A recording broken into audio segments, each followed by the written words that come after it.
মূল বিষয়টি হচ্ছে কে বাংলাদেশের কে হিন্দু সম্প্রদায়, কে মুসলমান সম্প্রদায়, কে খ্রিস্টান সম্প্রদায়, এই হিসেবে কিন্তু পার্শ্ববর্তী দেশ বিবেচনা করে না, ভারত বিবেচনা করে না।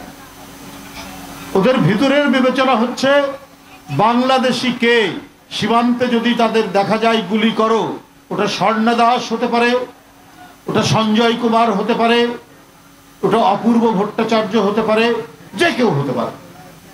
তার পরিণাম আজকে দেখুন, এই এলাকার একটি শিশু থেকে কেবল কিশোরী হয়ে উঠছে স্বর্ণা দাস।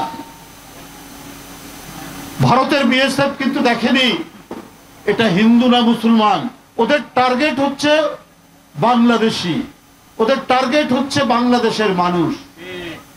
তাদেরকে ভয় দেখানো, তাদেরকে হত্যা করা, তাদেরকে দুনিয়া থেকে সরিয়ে দাও। ওরা যেমন ফেলানিকে কাঁটাতারের বেড়ার উপর মেরে ফেলে ঝুলিয়ে রেখেছে, তেমনি স্বর্ণা রানী দাসকেও হত্যা করেছে।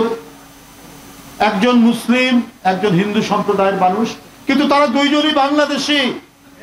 তারা বাংলাদেশকেই টার্গেট করেছে, তারা বাংলাদেশকেই তাদের একমাত্র লক্ষ্যবস্তুতে পরিণত করেছে। আবু সাইদ এদের আত্মা কষ্ট পাবে, এদের যে আত্মদান, সেই আত্মদান অলঙ্কিত করা।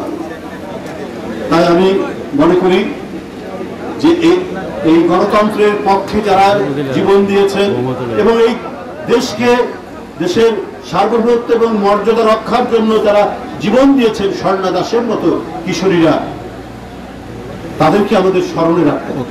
তাহলেই এই দেশ বাঁচবে, আবার স্বাধীনতা বাঁচবে, আবার সার্বভৌমত্ব বাঁচবে, এবং আমরা যে একটা স্বাধীন জাতি, এই স্বাধীন জাতি হিসাবে আমরা মাথা উঁচু করে দাঁড়াবো।